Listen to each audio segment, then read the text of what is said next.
Mwafrika Ofiko Nini always says that Cyprian Nyakundi is more reliable than the Githeri media.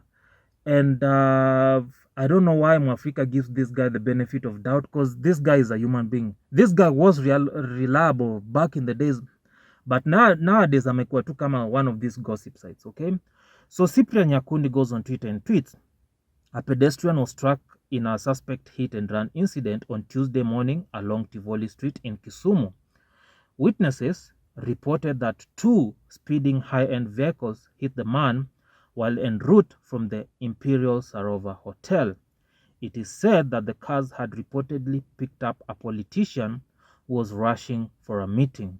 The drivers failed to stop following the collision, okay? First things first, I actually went to school, the great University of Nairobi, and I was in the School of Journalism and Mass Communication. Unaget?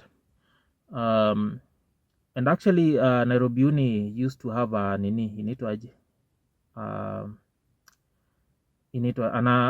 an MOU with the Kenya Institute of Mass, where we actually used to go there and do our practicals there at Kenya Institute of Mass Communication. In as much as man's never finished that shit. Anyway, I do know the basics of journalism. I actually majored in film production, but I do know the basics of journalism. And the basics of journalism is that if you receive a story, number one is if you receive a story, you need to verify whether that story is true or not. Okay, it's not a rumor. Secondly, in the quarters of journalism, when a dog bites a man, that's not news. When a man bites a dog, that's news. But since today tuko na very very incompetent journalists, watu kama Mungaivu wakiwa one of them, they actually start doctoring the story kidogo, so that it becomes news. So for instance, sasa a dog has bitten a man, so they'll doctor this story to read a man has beaten a dog, when that's not essentially the story. This is how majournalists wasai wako. So I go through the comment sections to see the comment section, and of course there's hakuta kosanga mtu tu ako na ka context mahali. So a guy by the name of Mzungu Mweusi, handle at Kinunda Munir, comes and says it was actually a suicide, and he releases a CCTV video. So on this CCTV video, yes, you can actually tell this guy was throwing himself on these cars.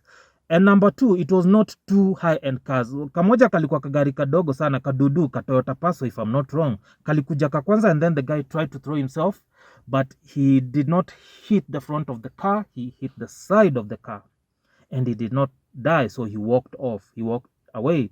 And then umse mwingine, I think he was shaken. I think the driver of the kadudu was a bit shaken, so I think he stopped kidogo, just to be sure what this guy is doing. Then I guess this guy saw another high-speeding white Prado coming over, and that's when he threw himself on the oncoming white Prado. And then the white Prado, I think it hit him and nikamruka juu. Unaget? So it was not too high-end cars. I don't know if there was a politician involved, and even the white Prado stood for a moment, and then watu wakakamkam kidogo, ndo umse akaenda. Unaona, I guess he was afraid gari yake inaweza chomwa, because that's what happens in Kenya bana. So nyinyi watu wa Kenya pia mwache kukua jinga. Mtu akigonga mtu kwa barabara, msianze tu kukimbia Kenya, lakini tunakonga ni ile generation. Unaona ile generation inapiganga watu kama Ruto na Didmas Barasa kura.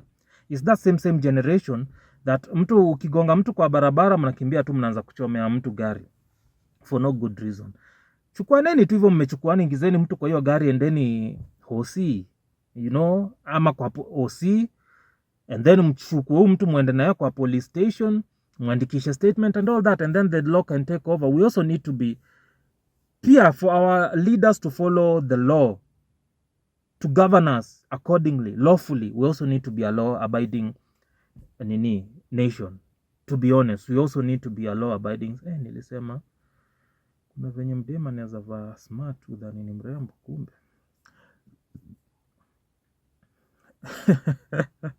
Yeah, so